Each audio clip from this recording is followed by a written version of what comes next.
I know it's the first time we are having such kind of a meeting, particularly in Nairobi, after a long time.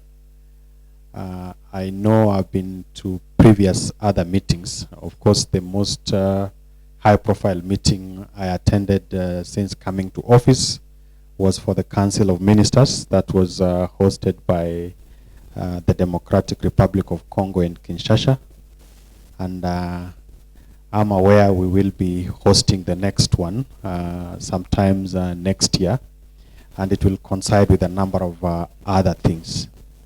But then, just as we try to work towards those big meetings, there are meetings like this that are very critical, where the real work actually goes on. And since you will be here until the end of the week, we expect other colleagues to join us for the final day of your engagement, the principal secretaries, as well as the inspector generals of the police from all our countries.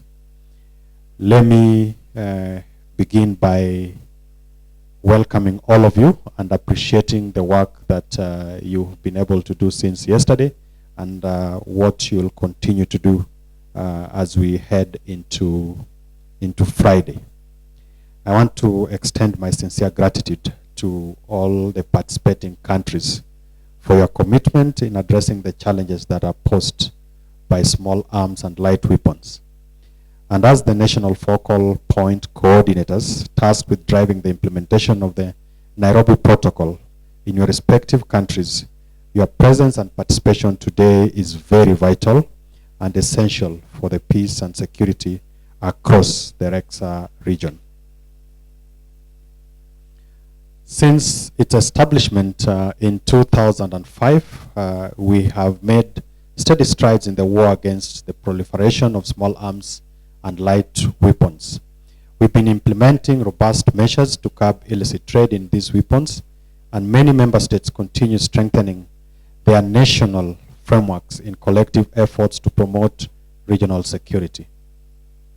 However, we are all alive to the fact that these threats keep on mutating with each day, and we must remain steadfast in our efforts to eradicate them. If you look at the challenges that we continue to face in the region, you will all agree with me that every day we get new complexities with the threat that also comes, or that is aggravated by climate change. However, we have made that conscious decision that as we gather here, we carry the aspirations of millions of people in our countries, and our deliberate decision to make collaboration a non-negotiable routine continues to yield impressive results. I'm aware we've had to do country visits just to assess and also learn what individual countries are doing in the fight against the proliferation of small arms and light weapons. Kenya has pledged unconditional support and commitment to this cause, and I'm certain that the role that the member states have assigned us today will make us even more aggressive against this menace. Ladies and gentlemen, I believe that our success lies in the multifaceted approach that encompasses both preventive measures and robust enforcement mechanisms. We must continue to enhance border controls, strengthen our legal frameworks, and promote responsible arms transfers. Additionally, we must improve stockpile management and engage in comprehensive disarmament, demobilization, and reintegration programs, empowering individuals to lead peaceful and productive lives. Kenya believes that by enhancing our collective efforts, we can make substantial progress in reducing accessibility and availability of illicit arms and curbing their devastating impact on our communities. We also believe that collaboration and partnership are essential components of our work, and this is the vision that we stand for as a country. As the chair of the Technical Advisory Committee, Kenya is committed to working closely with all member states and relevant partners to enhance coordination and bolster our collective efforts to improve information sharing and respond to illicit circulation of small arms and light weapons. Earlier, I was having a chat with the Executive Secretary, and one of the issues that is coming up is even in the format in which we collect and report a lot of information around the space. We have not fully utilized technology to facilitate this process so that then it's much more efficient and also transparent. The agenda that you have today includes important steps such as the validation of the draft action plans on weapons and ammunition management in the disarmament, demobilization, and reintegration context, and the validation of the draft regional harmonized reporting tool of the Nairobi Protocol.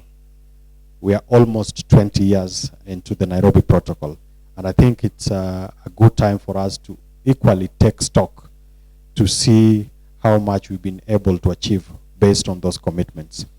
Now, these documents reflect extensive efforts by the Secretariat to provide a clear framework, and I would want to encourage each of you to examine these drafts critically, and that these tools meet the practical needs and operational realities of our work in the field as a focal point coordinators.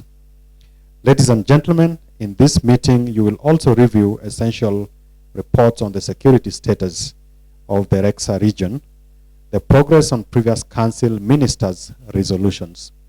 And maybe you don't need to look further. Let's look at what were the resolutions that came from Kinshasa and the comprehensive REXA annual report. I have had a chance to look at the annual report, and it does not paint a very good picture based on the commitments that we made as countries, but also on the follow-through of the resolutions that came from the Council of Ministers meeting. The review will offer a valuable opportunity to assess our achievements, identify areas that need additional attention, and also give us an opportunity to refine our strategies.